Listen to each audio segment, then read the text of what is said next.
Hello बच्चों, welcome to my classes. तो हम पढ़ रहे थे सोशलिज्म इन यूरोप और आगे हम पढ़ेंगे industrial society and social changes. तो यूरोप में इंडस्ट्रियलाइजेशन और सोसाइटी में जो चेंजेस आ रहा था, तो ये एक ऐसा टाइम था जहाँ पे सोशल एंड इकोनॉमिक प्लेटफॉर्म दोनों जगह पर काफ़ी सारे चेंजेस आ रहे थे।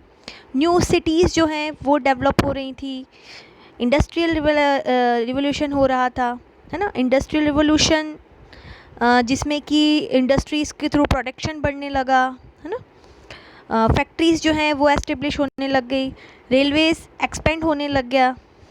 तो रेलवे एक्सपेंड के थ्रू जो ट्रांसपोर्टेशन है, मतलब जो इंपोर्ट एक्सपोर्ट वगैरह है, वो भी ज़्यादा होने लग गया।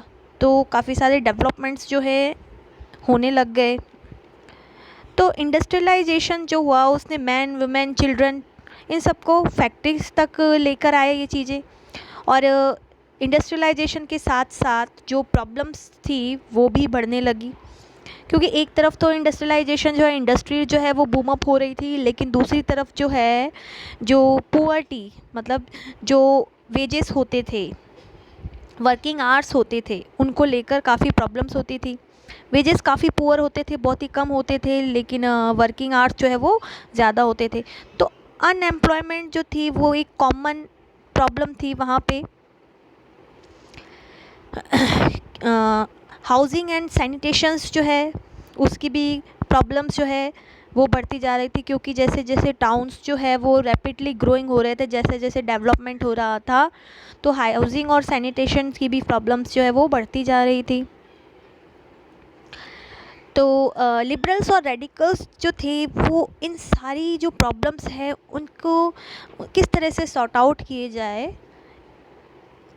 इस तरह के कोई सॉल्यूशन जो है वो फाइंड कर रहे थे कि किस तरह से इन सारी प्रॉब्लम्स को सॉर्ट आउट किया जाए।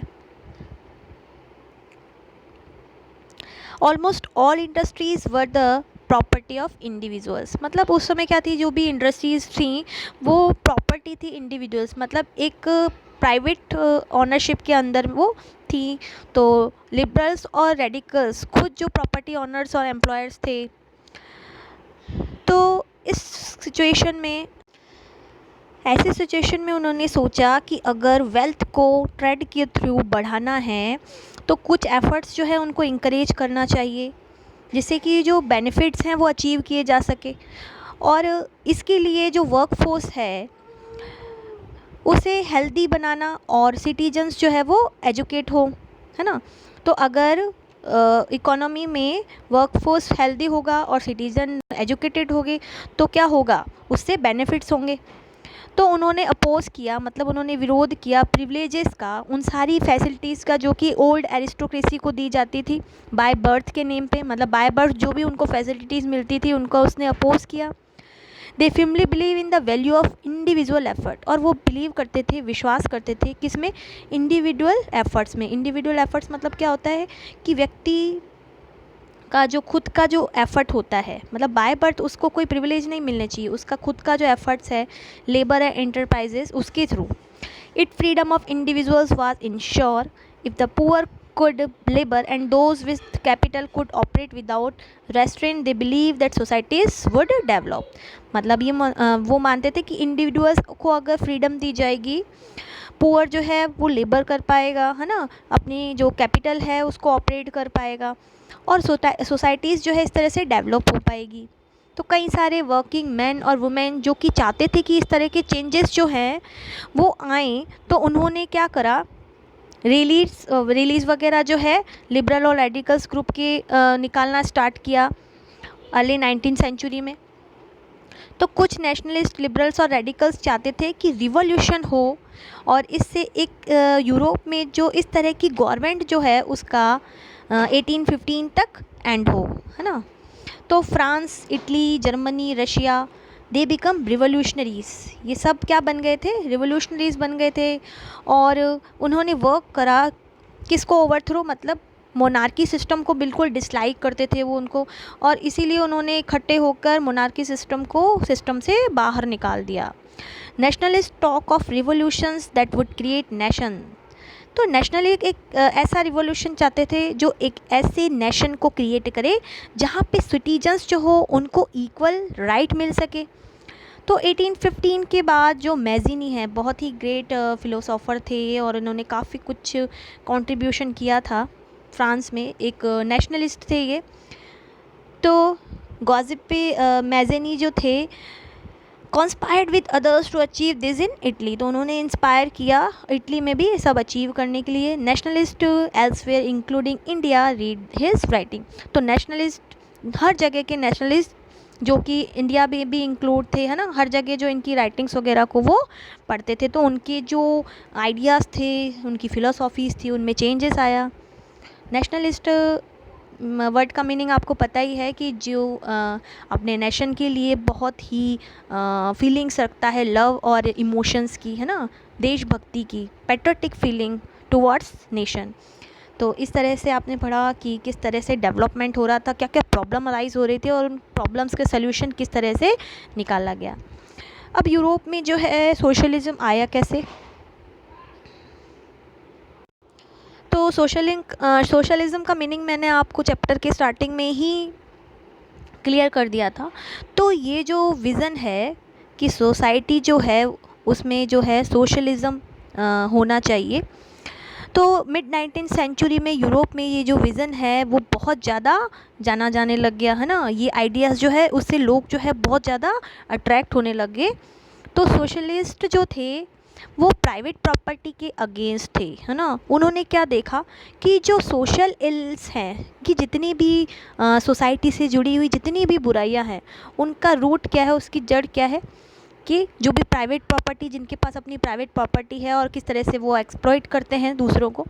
तो वो सोचते थे कि why individuals own the property that give employment but the property were concerned only with personal gain and not with the welfare of those who made the property productive। मतलब उस समय क्या था कि जो जिनके पास प्रॉपर्टी ऑनर थे तो वो केवल अपना ही बेनिफिट्स देख रहे थे, है ना। वो उन पे कॉन्सर्न नहीं कर रहे थे जो कि प्रॉपर्टी को प्रोडक्टिव बना रहे थे, मतलब जो लेबर थे वो।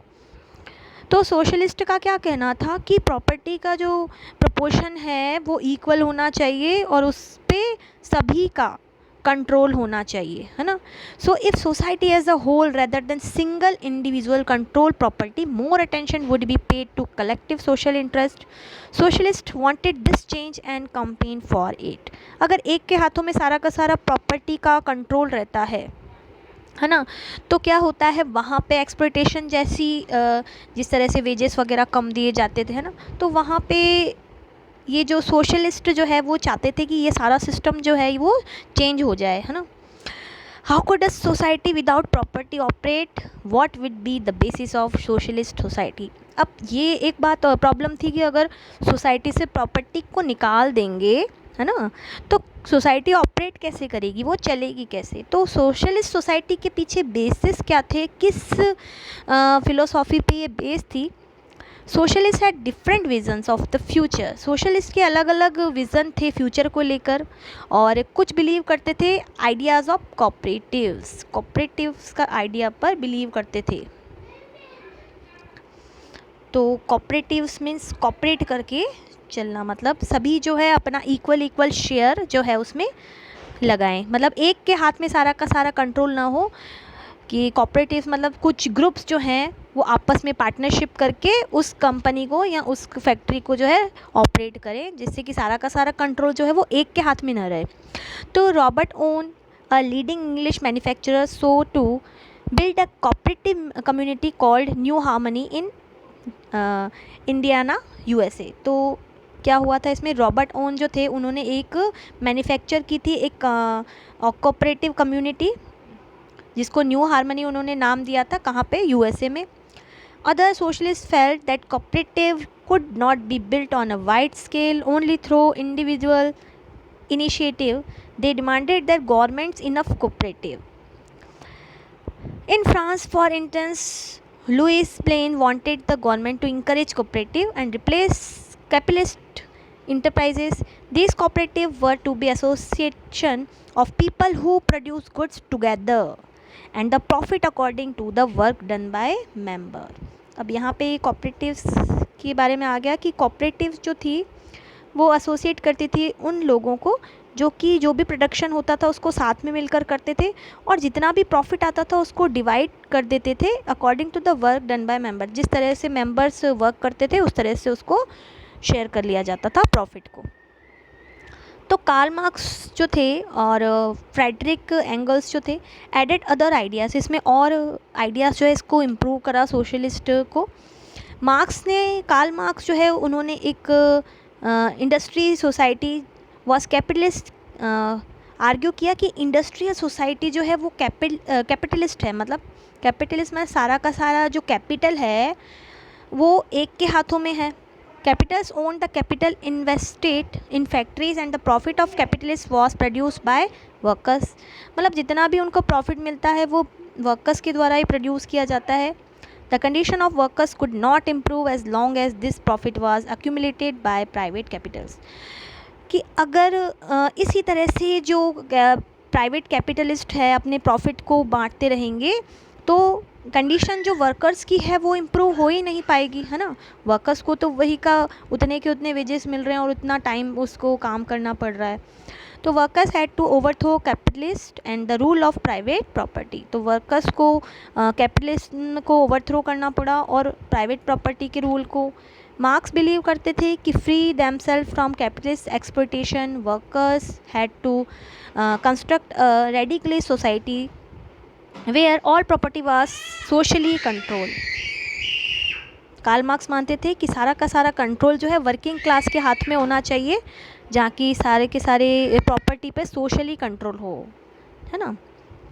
This could be a communist society, और ये जो थी वो एक कम्युनिस्ट सोसाइटी थी, कम्युनिस्ट सोसाइटी कहलाएगी।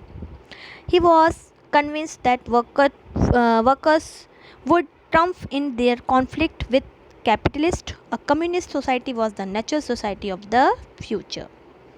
तो इस तरह से कार्ल मार्क्स ने कहा कि जो सोसाइटी है वो वर्कर्स पर डिपेंड होना चाहिए, उनके बेनिफिट्स पे बेस होनी चाहिए, और सारा का सारा कंट्रोल जो है प्रॉपर्टी का उनके हाथ में होना चाहिए। फिर आगे वाले वीडियो में हम पढ़ेंगे सपोर्ट फॉर सोशलिज्म। आज के लिए इतना काफ़ी है। Thank you.